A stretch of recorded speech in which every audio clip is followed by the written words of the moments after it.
بسم اللہ الرحمن الرحیم۔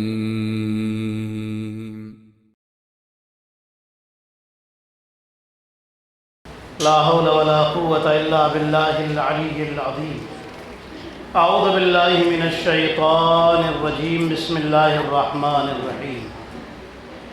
الحمد للہ رب العالمین، حسبنا اللہ ونعم الوکیل، نعم المولا ونعم النصیر، والصلاة والسلام والتحیۃ والاکرام علی اشرف الانبیاء والمرسلین، سیدنا و مولانا حبیب الہ العالمین ابی القاسم محمد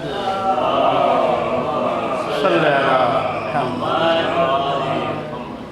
والصلاة والسلام والتحیۃ والاکرام علی اہل بیتہ الطیبین الطاہرین المعصومین المظلومین الغر المیامین، سیما بقیت اللہ فی الارضین، روحی و ارواح العالمین لتراب مقدمہ الفدا، اللہم عجل لولیک الفرج۔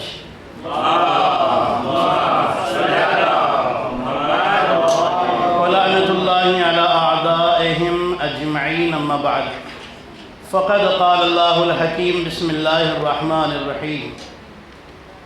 من عمل صالحا من ذکر او انثى وهو مؤمن فلنحيينه حياة طيبة ولنجزينهم أجرهم بأحسن ما كانوا يعملون۔ صلوات پڑھیں محمد۔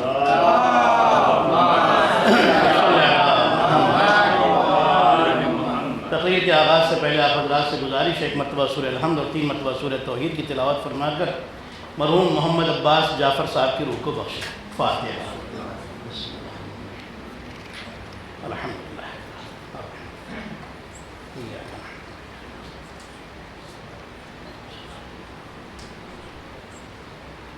بسم اللہ بسم اللہ قل اللہ۔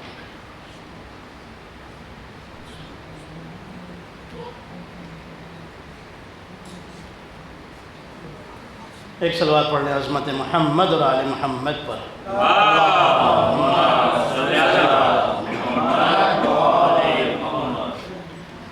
قرآن مجید کی جو آیہ شریفہ میں آپ کی خدمت میں الحمدللہ بفضل الہی و بتصدق محمد اور آل محمد علیہ السلام پیش کر رہا ہوں۔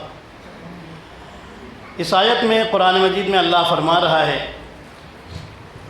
کہ جو بھی اچھا کام کرے، چاہے مرد ہو یا عورت، اور وہ مومن ہو، تو ہم اسے پاک زندگی عطا کرتے ہیں، اور ہم اسے جو کچھ اس نے زندگی میں اچھے کام کیے ہیں اس سے زیادہ اچھا بدلہ عطا کریں گے۔ وَلَنَجْزِيَنَّهُمْ أَجْرَهُمْ بِأَحْسَنِ مَا كَانُوا يَعْمَلُونَ، جو کچھ بھی اس نے دنیا میں کیا ہے اس سے زیادہ اچھا ہم اسے عطا کرنے والے ہیں۔ یہ آیت ہے قرآن کی جس کی روشنی میں گفتگو ہو رہی ہے، اور کل بھی ایک نبی کی بایوگرافی اور کچھ زندگی کے لمحات آپ کے حوالے کیے تھے۔ آج بھی انشاءاللہ ایک نبی کے حوالے سے کچھ باتیں ہوں گی۔ امیر المومنین علیہ السلام نے ایک دن فرمایا اللہم صلی علی۔ یہ نبیوں کی زندگی اس لیے میں آپ کو سنا رہا ہوں کہ آپ دیکھیں کہ کیا حیات طیبہ اللہ نے ان کو عطا کی تھی، اور ہمارے لیے ان کی زندگی سے کیا لیسنس ہیں جو ملتے ہیں، کیا درس ہیں جو ان کی زندگی سے ہمیں ملتے ہیں۔ یہ اللہ نے نبی جو بھیجے ہیں نا، یہ سب ہدایت کے لیے بھیجے ہیں، ہدایت کے لیے بھیجے، چاہے وہ حضرت آدم ہو ہدایت کے لیے آئے، حضرت نوح ہو ہدایت کے لیے آئے۔ وہ صرف ایسے نہیں آئے تھے۔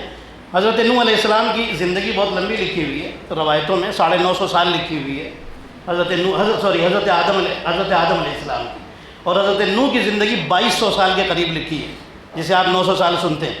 900 سال ان کی زندگی نہیں تھی حضرت نوح کی، 900 سال صرف انہوں نے تبلیغ کی تھی دین کی، ٹھیک ہے، وہ تبلیغی زندگی تھی۔ اور نبی آدم علیہ السلام کی زندگی 950 سال یہ روایتوں میں لکھی ہوئی۔ بات یہ سارے نبی کیوں آئے تھے؟ ہدایت کرنے کے لیے آئے تھے۔ اللہ نے دیکھیے ایک سسٹم بنایا ہے، مجھے نہیں پتا رسول اللہ کے بعد یہ اتنا جھگڑا کیوں ہو گیا، رسول اللہ کے بعد اتنا اختلاف کیوں ہو گیا، اتنا ڈسپیوٹ کیوں ہو گیا، مجھے سمجھ میں نہیں آتا۔ اس لیے کہ قرآن کی آیت تو ہم کو پہلے بتا چکی ہے، اِنَّ عَلَيْنَا لَلْهُدَىٰ، اللہ فرما رہا ہے کہ ہدایت کی رسپانسبلٹی ہماری ہے۔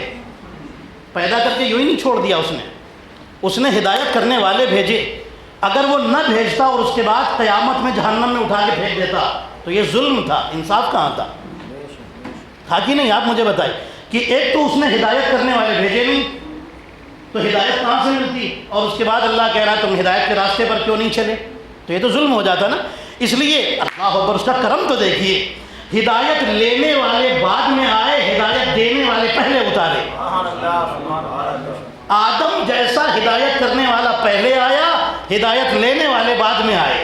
اتنا کریم ہے پروردگار، پہلے انتظام کرتا ہے، پہلے وہ اپنی ذمہ داری پوری کرتا ہے، پھر ہم کو ہماری ذمہ داری یاد دلاتا ہے کہ اب تمہیں اپنی ذمہ داری پوری کرنی ہے۔ آدم علیہ السلام، دیکھیے اللہ نے قرآن میں کیا کہا ہے کہ ہدایت کی ذمہ داری ہماری ہے، اِنَّ عَلَيْنَا لَلْهُدَىٰ، قرآن کی آیت ہے کہ ہدایت کی ذمہ داری ہماری ہے۔ وَإِنَّ لَنَا لَلْآخِرَةَ وَالْأُولَىٰ، دنیا بھی ہماری ہے، آخرت بھی ہماری ہے۔ تو جب ہدایت کی ذمہ داری اس نے لی ہے اور شروع سے وہ خود ہی بھیج رہا تھا، حضرت آدم کو ادھر سے بھیجا، حضرت آدم کو زمین پر بھی تو بنا سکتا تھا بھائی، اس کے ہاتھ میں تو سب کچھ تھا۔ جس مٹی سے آدم بنے تھے وہ کہاں کی مٹی تھی؟ زمین کی مٹی تھی، تو زمین پر بنا کے چھٹی کر دیتا، وہاں کیوں بنایا؟ سوال ہے کہ نہیں؟ جنت میں کیوں بنایا حضرت آدم کو؟ اللہ بتانا یہ چاہتا ہے کہ جو ہاتھی میری طرف سے آئے گا وہ ادھر سے آئے گا، یہاں بیٹھ کے نہیں۔ صلوات پڑھیں محمد اور آل محمد پر، یہاں نہیں بنایا جائے گا۔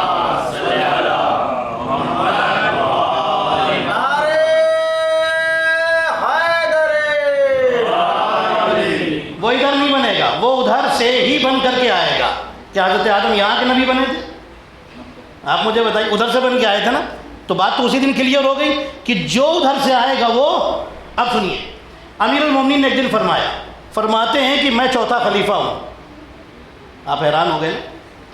حیرانی کی بات نہیں، فرماتے میں جن کا چوتھا ہوں ان کے پہلے خلیفہ آدم ہیں۔ ہاں توجہ ہے آپ کی؟ اسلام یہ کس کے خلیفہ ہیں علی چوتھے؟ اللہ کے، ہے توجہ؟ اور اللہ ہی نے بنایا رسول کا خلیفہ علی کو، یہی ہے نا؟ اللہ نے بنایا۔ فرماتے ہیں کہ میں جن کا چوتھا ہوں ان میں پہلے خلیفہ ہیں آدم، دوسرے ہیں داؤد اور تیسرے ایک نبی کا نام، پھر فرماتا ہے چوتھا میں ہوں۔ اس طرح چوتھے ہیں علی، ٹھیک ہے؟ ان کے پہلے آدم ہیں، چونکہ اللہ نے قرآن میں فرمایا نا انی جاعل فی الارض خلیفہ، میں زمین پر خلیفہ بنانے والا ہوں۔ حضرت داؤد کے لیے کیا کہا کہ میں تم کو خلیفہ بنا رہا ہوں، ٹھیک ہے؟ اب سنیے گا، آج مجھے جو بایوگرافی بیان کرنی نا وہ حضرت داؤد علیہ السلام کی بیان کرنی ہے۔ سنیے گا پوری توجہ کے ساتھ۔ حضرت داؤد علیہ السلام وہ نبی کہ جن کو اللہ نے 72 آوازوں میں زبور پڑھنے کی طاقت دی تھی۔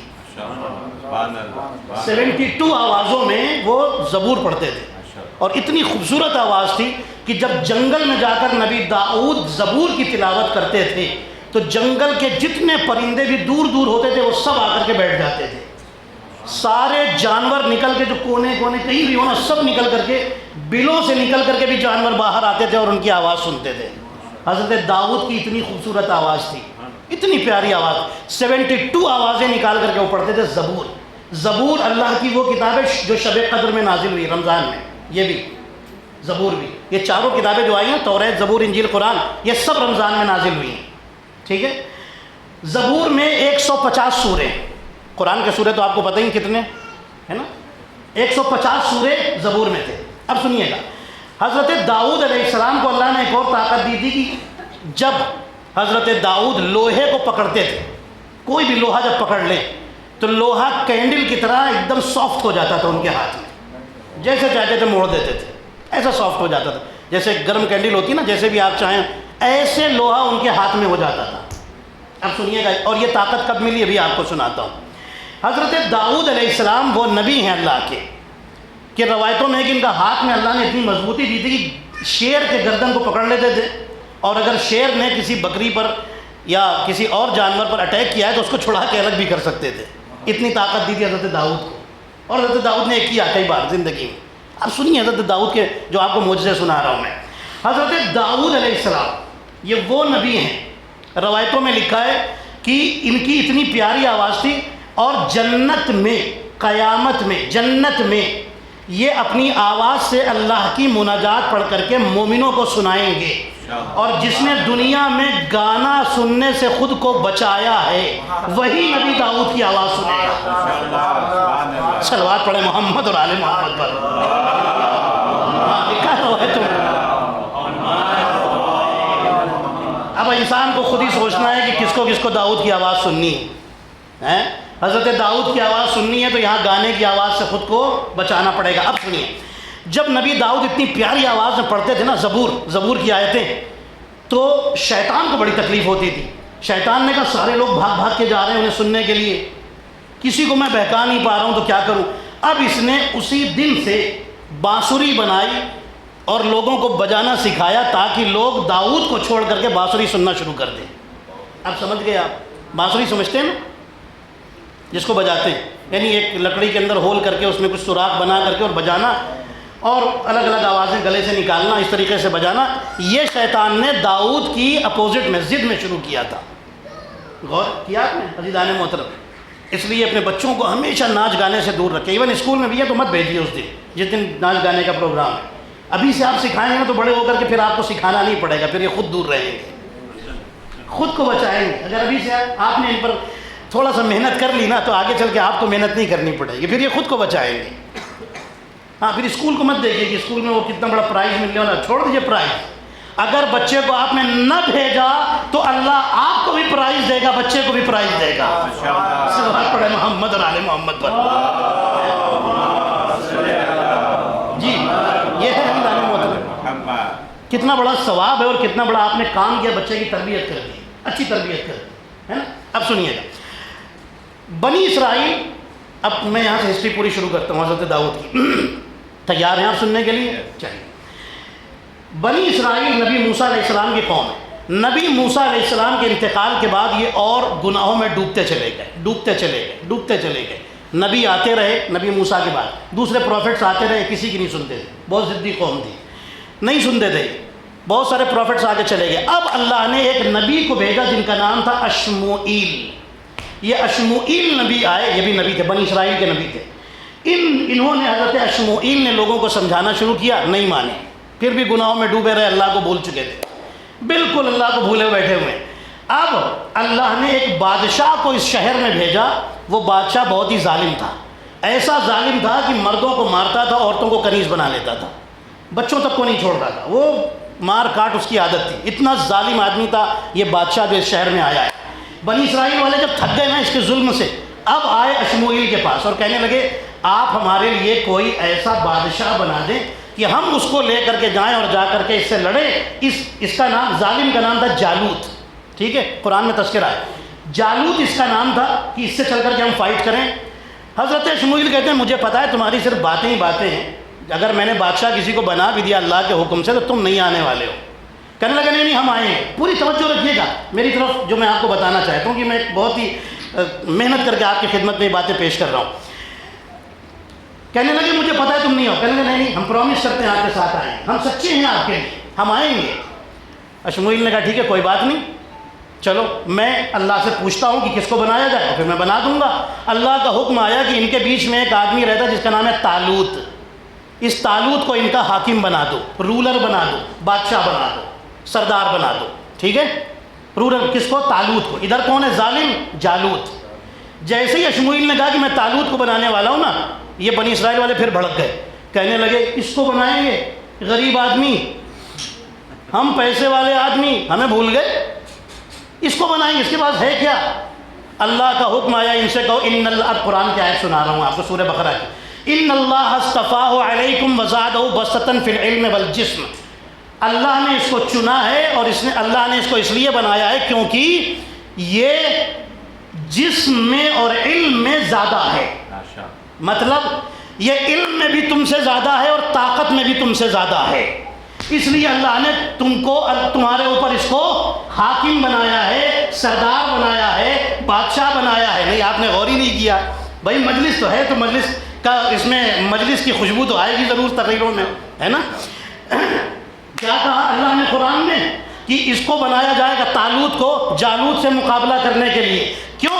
اس لیے کہ طالوت کے اندر علم بھی زیادہ ہے اور طاقت بھی زیادہ ہے. پتہ چلا اسی دن فیصلہ ہو گیا تھا کہ پیسے کی وجہ سے، دولت کی وجہ سے، پراپرٹی کی وجہ سے سردار نہیں بنایا جاتا، علم اور طاقت کی وجہ سے بنایا جاتا ہے. وہ اشموئیل نے طالوت کو بنایا اللہ کے حکم سے، غدیر میں رسول نے علی کو بنایا علم اور طاقت کی وجہ سے. علم ایسا ہے کہ پیدا ہوتے ہی کعبے میں رسول کی گود میں توریت سنا رہے ہیں، زبور سنا رہے ہیں، انجیل اور قرآن سنا رہے ہیں. اور طاقت ایسی ہے کہ جھولے میں اجدر کے ٹکڑے کر رہے ہیں.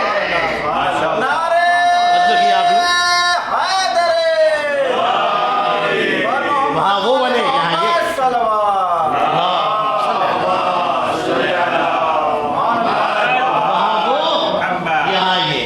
ہے. توجہ آپ کی. اب سنیے گا. بنا دیا کس کو؟ طالوت کو. کس نے بنایا؟ حضرت، بھائی میرے ساتھ رہیے گا، میری مجبوری ہے کہ میں مدرسے کا ٹیچر بھی ہوں، اس لیے پوچھ کر کے. ہاں اشموئیل، اصل حضرت اشموئیل کو بنی اسرائیل کا، حضرت اشموئیل نے طالوت کو بنی اسرائیل کا لیڈر بنا دیا. طالوت کہتے ہیں کہ ٹھیک ہے، دن معین کرتے ہیں. اب بن گئے، سب کو ماننا پڑا، کوئی بات نہیں، بن گئے یہ حاکم. اب یہ چلے تو ان کے لشکر میں حضرت داؤد بھی تھے.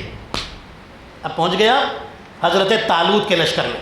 جالوت کے مقابلے میں جا رہے ہیں، جالوت سے جنگ کرنے کے لیے.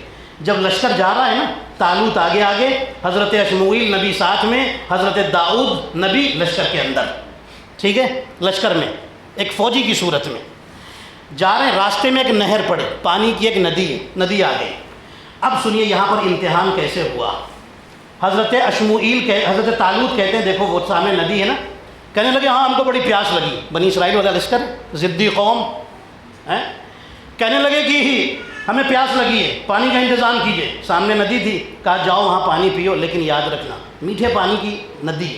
فرماتے ہیں جاؤ پانی پیو لیکن ایک چلو سے زیادہ نہیں پینا بس. اب ظاہر ہے جس کو بہت زیادہ پیاس لگی ہو وہ ایک چلو پیے گا بھلا. اور کہہ رہے ہیں کہ ایک چلو سے زیادہ نہ پینا. اور جس نے ایک چلو سے زیادہ پیا اللہ کو وہ پسند نہیں ہے. کہنے لگے کہ ٹھیک ہے کوئی بات نہیں. جب وہاں پہنچے نا تو سب نے خوب جم کے پانی پیا. صرف اس میں بعد میں پتہ چلا نا، جب حضرت طالوت نے پوچھا کہ کتنے لوگ ہیں جنہوں نے صرف ایک چلو پانی پیا. ایک چلو سمجھتے اتنا ہوتا ہے، اتنا ایک چلو پانی. صرف 313 نکلے جو سچے نکلے. سنا جی دانے محترم، یہ 313 کا نمبر وہیں سے شروع ہوا ہے. 313 سچے نکلے جنہوں نے صرف ایک چلو ہی پانی پیا تھا.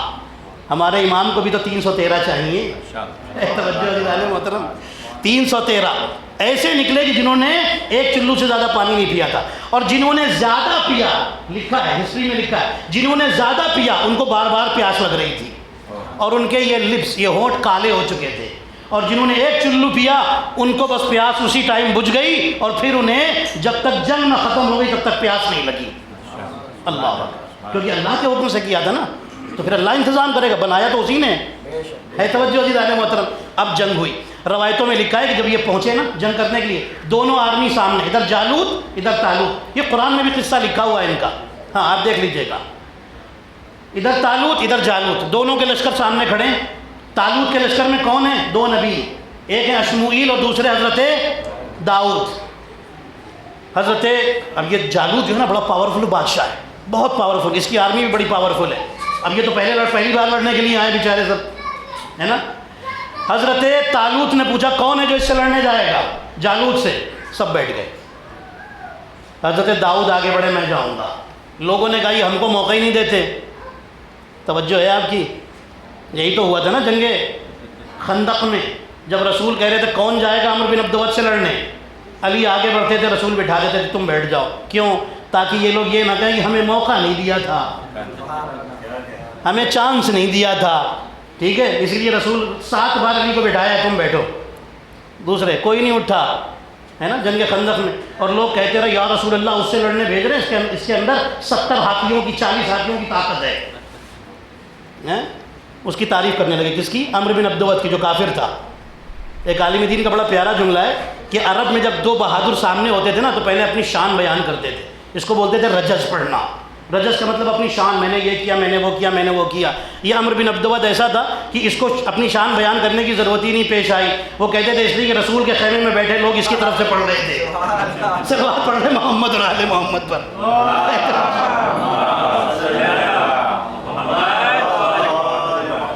سامنے کھڑے ہوئے دونوں لشکر. جناب طالوت پوچھتے کون لڑنے جائے گا؟ کوئی نہیں جاتا. داؤد آگے بڑھتے ہیں. اتنے میں روایتیں یا کچھ روایتیں بتاتی ہیں کہ کوئی آگے نہیں نکلا. یہ بھی روایت میں ہے کہ کوئی نہیں نکلا، انکلوڈنگ حضرت داؤد. وہ بھی آرمی میں کھڑے ہوئے. اتنے میں حضرت داؤد کے ساتھ ان کے 10 بھائی آئے تھے. ٹھیک ہے، 10 بھائی یہ لوگ وہاں کھڑے ہوئے. اتنے میں اشموئیل نے کہا تم کیوں پریشان ہوتے ہو؟ اللہ کی طرف سے ایک صندوق آیا، ایک باکس آیا ہے تمہارے پاس. کہنے لگے ہاں آیا تو ہے. کہا وہ لے کر کے آؤ. اس کے اندر ایک زرہ رکھی ہے. زرہ سمجھتے ہیں؟ جو پہلے پہنتے تھے شیلڈ، تلوار سے بچنے کے لیے. وہ شیلڈ رکھی ہے، وہ نکالو. بڑی شیلڈ تھی. پہناؤ، جس کی باڈی پر فٹ آ جائے وہی جائے گا لڑنے کے لیے.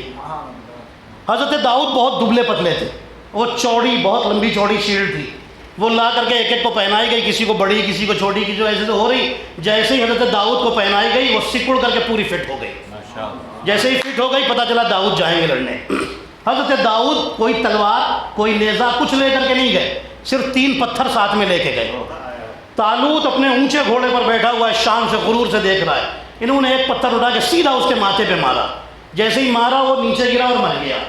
دوسرا پتھر اٹھا کر کے رائٹ سائڈ میں لشکر میں مارا. وہ پتھر اتنی زور سے دھماکے کے ساتھ پھٹا کہ آگ نکلی اور آدھا لشکر ادھر، کچھ مر گئے کچھ بھاگ گئے. پھر دوسرا لیفٹ سائڈ میں مارا، ادھر بھی کچھ مرے اور کچھ بھاگ گئے. پورا لشکر بھاگ گیا. حضرت طالوت بادشاہ بن گئے. اور جب بادشاہ بن گئے تو انہوں نے اپنی بیٹی کی شادی حضرت داؤد سے کر دی. توجہ ہے آپ کی؟ اب سنیے یہاں سے حضرت داؤد کی سیدھے بات شروع کرتا ہوں میں. یہ بیک گراؤنڈ بتانا بہت ضروری تھا، اس لیے کہ بہت سارے مولانا لوگ مجلس میں یہ سب باتیں، اس میں جو چھوٹی چھوٹی باتیں آئیں نا، چھوٹی چھوٹی باتیں اس میں سے نکال کے پڑھتے ہیں. بہت سارے لوگ سمجھ ہی نہیں پاتے کیونکہ پوری ہسٹری نہیں پتہ ہے. آج میں نے اس لیے پوری ہسٹری بیان کر دی کہ یہ تھا کیا طالوت و جالوت کا قصہ. ٹھیک ہے، جالوت مارا گیا، ظالم تھا. حضرت طالوت ان کا بڑی عزت سے نام لیا گیا ہے کہ اللہ نے ان کو ملک عطا کیا، مطلب بادشاہی عطا کی. ان کو بادشاہی اللہ نے عطا کی. اور پھر ان کی جو بادشاہی تھی وہی بادشاہی ان کے مرنے کے بعد، طالوت کے مرنے کے بعد داؤد کو مل گئی. اور ان کی طالوت کی بیٹی کی شادی حضرت داؤد سے ہو گئی. ادھر اشموئیل نبی کا انتقال ہوا. کچھ دن بعد طالوت کا بھی انتقال ہوا. نبی داؤد بادشاہ بن گئے اور بادشاہ کے داماد تو تھے، بادشاہ بھی بن گئے. اب پوری حکومت ہاتھ میں آ گئی ہے. توجہ اب سنیے گا. ایک دن حضرت داؤد کہیں جا رہے ہیں، راستے میں ایک فرشتہ انسان کی شکل میں اللہ نے بھیجا. وہ انسان کی شکل میں آیا ہے، نبی داؤد کو سلام کرتا ہے. نبی داؤد کہتے ہیں وعلیکم السلام، کیا بات ہے؟ کہنے لگا کہ میں اس شہر میں نیا آیا ہوں، پہلی بار آیا ہوں. ظاہر سی بات ہے سچ بول رہا ہے، انسانی شکل میں پہلی بار آیا ہے. کہنے لگے کہ یہ بتاؤ کہ تم داؤد کو جانتے ہو؟ نبی داؤد خود پوچھ رہے داؤد کو جانتے ہو؟ کہنے لگا ہاں جانتا ہوں. کہا کیسے آدمی ہے داؤد خود پوچھ رہے ہیں اپنے بارے میں، کیونکہ نیا آدمی ہے نا، نیا لگ رہا ہے. کہنے لگا کہ آدمی تو بہت اچھے لیکن ایک کمزوری ہے. کیا کمزوری ہے؟ کہا پبلک فنڈ سے پیسہ نکال کے اپنا خرچہ چلاتے ہیں، اپنی سیلری لیتے ہیں. سیلری لیتے تھے نا بھائی. دیکھیے سیلری لینا کون سی غلط بات ہے؟ بادشاہ کے لیے محنت کرتا ہے لیتا ہے، لیکن نبی کے لیے اس میں بھی احتیاط ضروری ہے. اب سنیے گا. کہا وہ پبلک فنڈ سے کیوں لیتے ہیں؟ جیسے ہی نبی داؤد نے یہ بات سنی نا فوراً اپنے گھر میں آئے. کہنے لگے آج سے میں اپنی سیلری جو پبلک فنڈ سے لیتا ہوں، جو میری سیلری بنتی، میرا حق بن، وہ بھی نہیں لوں گا. اس کے بعد سے اللہ نے ان کے ہاتھ میں یہ پاور عطا کیا کہ لوہے کو پکڑتے تھے تو سافٹ ہو جاتا تھا. اب یہ چیز ان کے اللہ نے پاور دیا. تو یہ جو زرہ ہوتی ہے نا، جو بھی میں بتا رہا تھا، شیلڈ جو پہن کر کے جنگ کرتے تھے، وہ شیلڈ لوہے کی بنتی تھی، اس میں لوہے کے سب لگائے جاتے تھے. تو لوہے کو پکڑ کر کے نوچتے تھے اور اس کو اپنے ہاتھ سے موڑ کر کے بناتے تھے. اور یہ شیلڈ بنا کر کے ایک شیلڈ 4000 درہم میں بیچتے تھے. مہنگی بکتی تھی، بہت مہنگی ہوتی تھی. 4000 درہم میں ایک شیلڈ بیچا کرتے تھے. اور یہی ان کا کام تھا، یہی ان کا ذریعہ آمدنی تھا، سورس آف انکم ان کا یہی تھا، حضرت داؤد علیہ السلام کا. ٹھیک ہے. پھر انہوں نے کبھی پبلک فنڈ سے اپنی سیلری نہیں اٹھائی. اب میں جملہ کہہ دوں، پبلک فنڈ سے سیلری اٹھاتے تھے. بھائی توجہ، پوری توجہ. شان تو دیکھیے ہمارے مولا کی. علی جب کوفے میں علی نے خلافت قبول کی، کوفے میں خلیفہ تھے. ایک دن ایک آدمی آیا کچھ باتیں کرنے کے لیے. مولا علی رات کٹائی میں کینڈل سامنے جلی ہوئی ہے اور علی اس سے پوچھتے ہیں کیا بات ہے؟ کہنے لگا کچھ باتیں کرنے آیا ہوں. علی فرماتے ہیں یہ بتاؤ سرکاری باتیں ہیں یا پرسنل باتیں ہیں؟ کہنے لگا پرسنل باتیں ہیں. مولا علی فوراً اپنے گھر میں گئے, ایک دوسری کینڈل لے کے آئے اور یہ جو کینڈل جل رہی تھی اس کو بجھا دیا, اس کو رکھ دیا. کہنے لگا یہ کیا کیا؟ فرماتے سنو, اب تک میں سرکاری کام کر رہا تھا اس لیے سرکاری کینڈل جل رہی تھی, اب تو پرسنل باتیں کرنے آیا ہے اس لیے میں نے پرسنل کینڈل جلائی ہے. صلوات پڑھے محمد اور آل محمد پر. کمال ہے.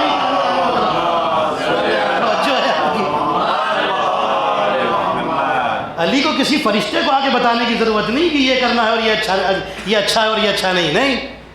علی تو اللہ اکبر, داؤد کے مولا ہے نا. رسول نے کہا, بھائی میں تو نہیں کہہ رہا ہوں, آپ حیران نہ ہوئیے گا, رسول نے کہا ہے جس کا میں مولا اس کے یہ علی مولا. بات تو ختم ہو گئی نا. ہے توجہ آپ کی؟ اب سنیے, حضرت داؤد کے پاس ایک عورت آئی اور آ کر کہنے لگی داؤد آپ سے بات کرنی ہے. اچھا نبی جب بادشاہ ہے نا, اور یہی نبی داؤد کی بادشاہی نبی سلیمان میں پہنچی اور سلیمان دنیا کے بادشاہ بنے. ابھی میں آپ کو کچھ خاص باتیں سنا رہا ہوں, سنیے گا پوری توجہ کے ساتھ. اب یہاں سے ان کی ہسٹری سے جو مورل سے نکل کر کے آتے ہیں. انسان رزق کے بارے میں بہت جلدی پریشان ہو جاتا ہے اور بہت جلدی اللہ کے بارے میں غلط سوچنا شروع کر دیتا ہے. اللہ لگتا ہے میں بھول گیا ہے, اللہ ہمیں دیکھ نہیں رہا ہے, پتہ نہیں کیا کیا باتیں سوچنا. سنیے گا روایت سنیے. حضرت داؤد اپنے گھر کے اندر ہے, ایک عورت گھر میں آئی بڑے غصے میں. نبی داؤد پوچھتے ہیں یہ جو نبی جو بادشاہ بنتے ہیں نا تو ان کا اخلاق اور بیہیویئر بالکل الگ ہوتا ہے, بادشاہوں کی طرح نہیں ہوتا. یہ اپنا اخلاق بہت نرم رکھتے تاکہ پوری پبلک آئے اپنی باتیں ان سے شیئر کرے. وہ عورت ان کے گھر میں داخل ہو گئی غصے میں. نبی داؤد فرماتے ہیں کہ اے اللہ کی کنیز, اللہ کی بندی, کیا بات ہے؟ غصے میں کہنے لگی داؤد اللہ کے نبی آپ پر سلام. بڑے عجیب انداز میں سلام کیا. کچھ لوگ سلام بھی کرتے ہیں لگتا ہے پتھر مار رہے ہیں, اور وہی ایک سلام تھا اس کا بھی. سلام ٹھیک ہے کوئی بات نہیں, وعلیکم السلام, کیا بات ہے؟ کہنے لگی یہ بتائیے آپ کا خدا انصاف کرنے والا ہے یا ظالم ہے؟ دیکھیے اب کیسی باتیں کر رہی, نبی کے سامنے خدا کی شان میں. ظاہر سی بات ہے ایک عام آدمی کو غصہ آ جائے گا, لیکن نبی ہے وہ بڑے صبر کے, اللہ انہیں اتنا صبر بھی دیتا ہے. سنیں آخر پرابلم کیا ہے اس کی. ڈانٹ کے بھگا دینا کوئی سولوشن تو ہے نہیں, ہے نا. اس کا اخلاق اچھا کر دیں. ہے توجہ. نبی داؤد فرماتے ہیں بات کیا ہے؟ کہنے لگی میں ایک بیوہ عورت ہوں, ایک وڈو ہوں. میں گھر میں کارپیٹ بناتی ہوں, پتلی پتلی کارپیٹ بناتی ہوں. میری 3 بیٹیاں ہیں, تینوں کی شادی نہیں ہوئی. ہم اس کو بناتے ہیں, مارکیٹ میں بیچتے ہیں. ایک کارپیٹ بنانے میں کئی دن لگتے ہیں, اس کو بیچتے ہیں تب ہمارے گھر کا خرچہ چلتا ہے. ایک کارپیٹ 1 مہینے میں بن پاتی ہے اور اسی کو بیچ کے خرچہ نکلتا ہے. ابھی مہینہ ختم ہو رہا ہے, کارپیٹ بن کے تیار ہو گئی تھی, ہم اسے بیچنے والے تھے. اچانک ہوا آئی اور ہماری کارپیٹ کو اڑا کے لے گئی. بہت بڑی کارپیٹ تھی, پتلی کارپیٹ, بہت موٹی کارپیٹ نہیں, پتلی کارپیٹ, بہت جسے آپ کہہ لیجیے بلینکٹ ٹائپ کی. وہ کارپیٹ لے کر کے ہوا لے کے چلی گئی. اتنی تیز ہوا آئی تھی, ایسی ہوا کبھی زندگی میں نہیں دیکھی. ہمارا مہینہ کیسے چلے گا, پورے مہینے کا خرچہ کیسے چلے گا, کیا کھائیں گے, کیا پئیں گے. بڑے غصے میں. نبی داؤد فرماتے ہیں ٹھہر جا, اللہ کچھ انتظام کرے گا. ابھی بات کر رہے تھے نا, دروازے پر کسی نے نوک کیا. حضرت داؤد دروازے پر پہنچے. جیسی دروازہ کھولا تو دیکھا کچھ لوگ کھڑے ہیں جو بڑے پیسے والے ہیں, بزنس مین, اور ان کے ہاتھوں میں کچھ گفٹ ہیں. نبی داؤد فرماتے ہیں تم کون ہو؟ کہنے لگے اللہ کے نبی آپ پر سلام. جانتے تھے نبی داؤد کو یہ لوگ. نبی داؤد نے انہیں بھی سلام کیا. فرماتے ہیں کیا بات ہے, کون ہو؟ کہنے لگے اللہ کے نبی ہم لوگ بزنس مین ہیں, ہم دریا میں سفر کرتے ہیں, دریا میں کشتیوں میں دور دور جا کر کے مال لے کے آتے ہیں, اپنا مال وہاں بیچتے ہیں. ہم بزنس مین ہیں, ہم دریا کا سفر کر کے آ رہے تھے. اچھا یہ واقعہ جو ہوا 1 دن پہلے ہوا ہے. دوسرے دن یہ عورت آ کر کے یہاں ہنگامہ کر رہی ہے نبی داؤد کے گھر میں. کہتے ہیں کہ ہم آ رہے تھے, اچانک تیز ہوا چلی, طوفان آیا دریا میں, اور ہمارے جو کشتی میں جو پردہ لگا ہوتا ہے نا کپڑا, وہ پھٹ گیا اور پورا ہوا میں اڑ گیا. ہم پریشان تھے کہ اب ہماری کشتی ڈوبے گی, ہمارا مال بھی ڈوبے گا اور ہم بھی ڈوب کے مر جائیں گے, کیونکہ ہم بالکل بیچ دریا میں تھے. اچانک ہم نے اللہ سے دعا کی اور ایک جملہ کہا, یا غیاث المستغیثین, اے بے سہارا لوگوں کو سہارا دینے والے. اللہ اکبر. جب بھی دعا مانگو عزیزان محترم, میرے جوان بھائیوں, میرے بزرگوں, یہ جملہ کہہ کر کے دعا مانگو, یا غیاث المستغیثین. یہ صرف دعا کمیل میں نہیں پڑھنے کا, یہ کبھی بھی آپ پڑھیں. دعا جب بھی مانگتے ہیں, یا غیاث المستغیثین, اے بے سہارا لوگوں کو سہارا دینے والے. کہنے لگے جیسے یہ کہہ کر کے دعا مانگی, فوراً ہواؤں میں اڑتی ہوئی ایک موٹی چادر, موٹا بلینکٹ آیا, اور جیسے ہی وہ آیا ہماری کشتی پہ آ کے گرا. ہم نے جلدی سے اس کو باندھا اور پھر ہماری کشتی اچھی طرح سے چلنے لگی اور ہم اپنی منزل کو پہنچ گئے. نبی داؤد فرماتے ہیں کہ وہ جو کپڑا آیا تھا وہ تمہارے پاس ہے؟ کہا ہاں وہ بھی ہم لائے. یہ نبی داؤد نے اس عورت کو بلایا، ادھر آ، یہ تیرا ہی کپڑا ہے؟ کہنے لگی ہاں یہی تو ہے. نبی داؤد فرماتے ہیں کہ اس عورت کا شکریہ تو کہہ دو. کہنے لگے شکریہ کیا، شکریہ تو کہیں گے ہی، ساتھ میں اتنے سارے تحفے اور پیسہ لے کے آئے ہیں کہ یہ جس کا ہے اسے دے دیا جائے، یا آپ پہنچا دیں یا ہم خود دے دیں. نبی داؤد فرماتے ہیں میرے پہنچانے کی ضرورت نہیں، اس عورت کا تھا، آؤ. اور عورت کو بلایا، آ کر کے لے لو. اتنی دولت، اتنا پیسہ، سب کچھ لا کر کے دے دیا. اب نبی داؤد فرماتے ہیں اب خدا کے بارے میں کیا کہتی ہے؟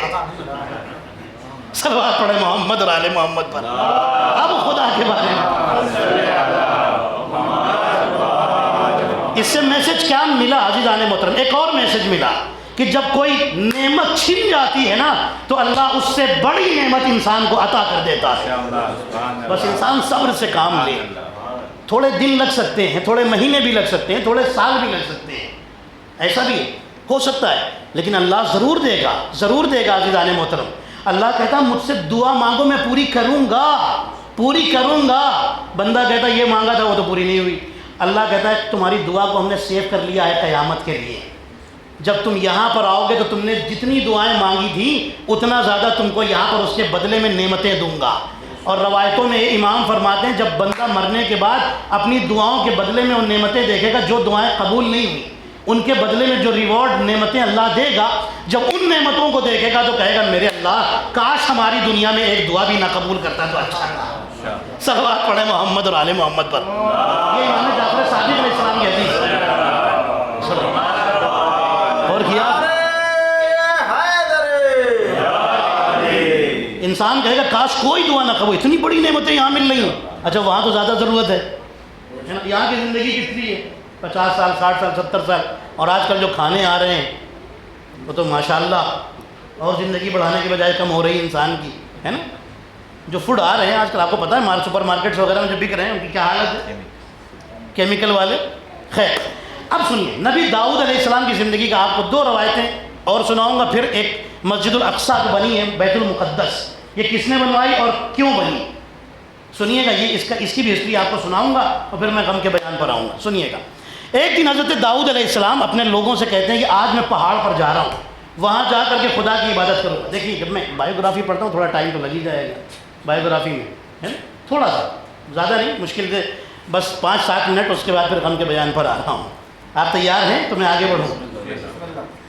حضرت داؤد کہتے ہیں اپنے لوگوں سے کہ میں پہاڑ پر جا رہا ہوں، وہاں خدا کی عبادت کروں گا، مجھے کوئی ڈسٹربنس نہیں چاہیے. پہاڑ پر میں اور میرا اللہ بس. ظاہر سی بات ہے جب بادشاہ ہو گئے تو گورنمنٹ کے اتنے کام ہوتے ہیں اس میں الجھے رہتے ہیں.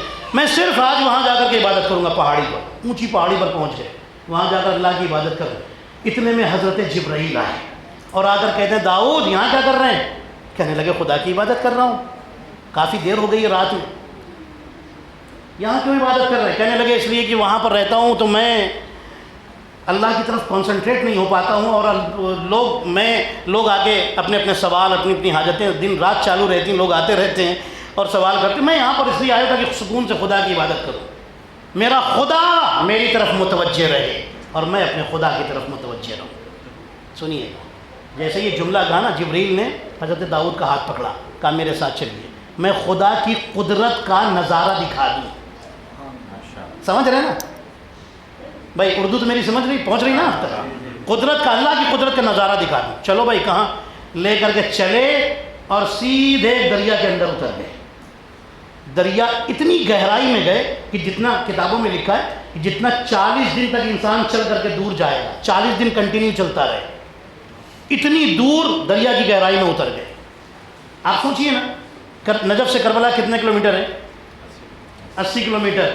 وہاں تک پہنچنے میں کتنے دن لگ جاتے ہیں؟ 3 دن، ہے نا تقریباً.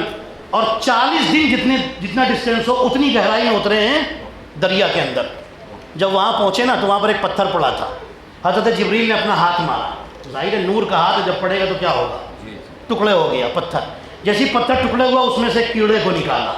جیسے کیڑے کو نکالا، کہا داؤد اسے دیکھ رہے ہیں؟ کہاں دیکھ رہے ہیں؟ کہا اس میں منہ کی طرف دیکھیے. جب منہ کی طرف دیکھا تو دیکھا اس کے منہ میں ایک دانہ تھا، وہ کھا رہا تھا. توجہ ہے آپ کی؟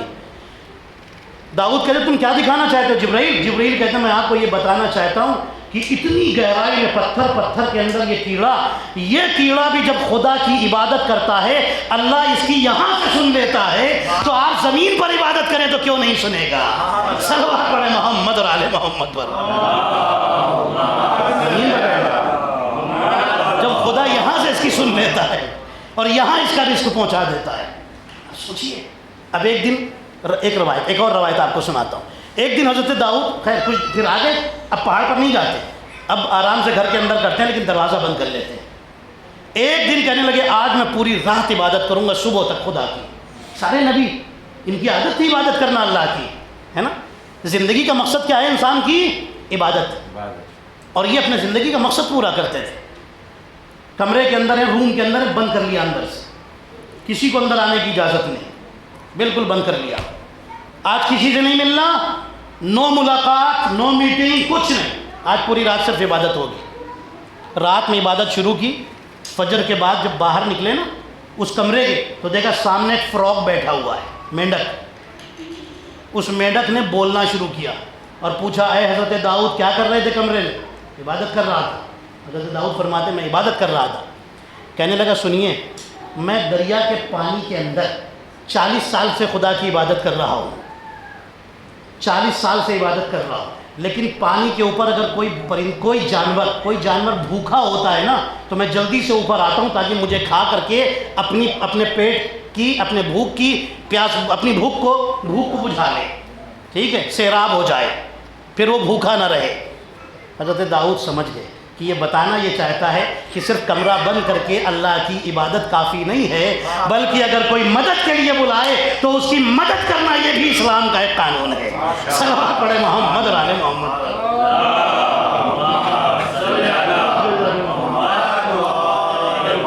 اللہ جو بندے سے چاہتا ہے وہ یہ چاہتا ہے عبادت بھی کرو اور بندوں کی خدمت بھی کرو۔ ہے توجہ؟ اب سنیے، ایک دن شہر میں قحط پڑ گیا، ڈرائی پڑ گیا۔ میں بہت ساری باتیں چھوڑ کر کے تقریر ختم کر رہا ہوں۔ قحط پڑ گیا شہر میں، لوگ آئے، یعنی حضرت داؤد یہ جو واقعہ ہوا ہے یہ حضرت داؤد علیہ السلام نے جو حکومت کی نا، روایتوں میں 15 سال یا کچھ روایتوں میں 40 سال، ٹھیک ہے۔ ایک دن قحط پڑ گیا پورے میں، اب مطلب ایک دن میں تو قحط آتا نہیں، دن تو مطلب کئی دن سے چل رہا ہے، سوکھا، بارش نہیں ہو رہی ہے، زمین سے کچھ پیدا نہیں ہو رہا ہے، بالکل ڈرائی، کچھ نہیں شہر کے اندر۔ ایک دن لوگ آئے اور کہا داؤد آپ بادشاہ ہیں، آپ کو پتہ ہے حالت کیا ہے، چلیے چل کے دعا کرتے ہیں۔ حضرت داؤد نے کہا چلو، لے کر کے ایک جگہ آئے، کھلا میدان، چلے جا رہے ہیں، لوگ ساتھ میں جو علماء تھے قوم کے اور جو پڑھے لکھے لوگ تھے، دانشور تھے، اللہ والے تھے، مومن تھے، سب کو لے کر کے حضرت داؤد چلے جا رہے ہیں۔ دیکھا زمین پر ایک جگہ فرشتے اتر رہے ہیں، یہ صرف نبی داؤد نے دیکھا۔ نبی کی نگاہیں سب دیکھتی ہیں، کیوں جانتے ہیں؟ ہر انسان دیکھ سکتا ہے فرشتوں کو، لیکن گناہوں کی وجہ سے آنکھوں کے سامنے پردہ آ جاتا ہے۔ نبی کیوں دیکھتا ہے؟ اس لیے کہ گنہگار نہیں ہوتا، ان کی زندگی میں گناہ نہیں ہوتا، اس لیے وہ دیکھ لیتے ہیں۔ نبی داؤد نے دیکھا، فرمایا سب لوگ رک جاؤ۔ سب نے پوچھا کہ کیوں، کیا بات ہے؟ اب کسی کو فرشتے نہیں دکھ رہے، نبی داؤد کو دکھ رہے۔ نبی داؤد فرماتے وہ دیکھو فرشتے وہاں پر اتر رہے ہیں۔ کہاں اتر رہے ہیں؟ نبی داؤد نے کہا چلو میرے ساتھ، لے کے آئے۔ اب نبی داؤد بتا رہے ہیں یہاں تک فرشتے اترے ہیں، یہاں کھڑے ہو کر کے ہم دعا مانگیں گے، اللہ بارش نازل کرے گا اور یہ قحط اور سوکھا ختم ہو جائے گا۔ نبی داؤد نے وہاں کھڑے ہو کر کے دعا مانگی اور فوراً بادل آنا شروع ہو گئے، بارش کے چھوٹے چھوٹے قطرے گرنا شروع ہوئے اور پھر کئی دن تک بارش ہوئی اور بہت شہر کے حالات بدل گئے۔ اچھے مطلب ایسا بھی نہیں کہ آئے تو فلڈ ہی آ جائے، ایک دم جو گھر لوگ ہیں وہی تباہ ہو جائے، ایسا نہیں، اتنی بارش اللہ نے بھیجی کہ سب کے حالات نارمل ہو گئے۔ اب نبی داؤد نے فرمایا کہ یہیں پر مسجد بنائی جائے گی، اس کا نام مسجد اقصیٰ ہوگا، یہ ہے بیت المقدس۔ اس جگہ پر بیت المقدس بنایا گیا۔ روایتیں بتا رہی ہیں، کتابوں میں لکھا ہے کہ جب نبی داؤد بنوا رہے تھے مسجد اقصیٰ، بیت المقدس جب بنوا رہے تھے، اسی کے بیچ میں ان کا انتقال ہو گیا، حضرت داؤد کا۔ لیکن حضرت داؤد نے حضرت سلیمان کو وصیت کی اور فرماتے ہیں، اپنے بیٹے سے فرماتے ہیں بیٹا میرے بعد اس مسجد کو کمپلیٹ کرانا، مکمل کرانا تمہارا کام ہے۔ تو حضرت سلیمان علیہ السلام نے اس مسجد کو کمپلیٹ کروایا اور اس طرح سے یہ مسجد اس جگہ پر بنی۔ اب سنیے گا، ایک وقت وہ بھی آیا کہ حضرت داؤد کا انتقال ہو گیا۔ اب میں غم کے بیان پر آ رہا ہوں، لیکن انشاءاللہ حضرت داؤد سے جوڑوں گا غم کے بیان کو۔ روایتیں بتاتی ہیں کہ حضرت داؤد علیہ السلام نے اللہ کے حکم سے اپنے بیٹے سلیمان کو اپنا وارث بنایا، بادشاہی ان کو سونپی، ساری حکومت. اور جب جناب سلیمان کے ہاتھ میں بادشاہی آئی، نبی داؤد علیہ السلام نے دی،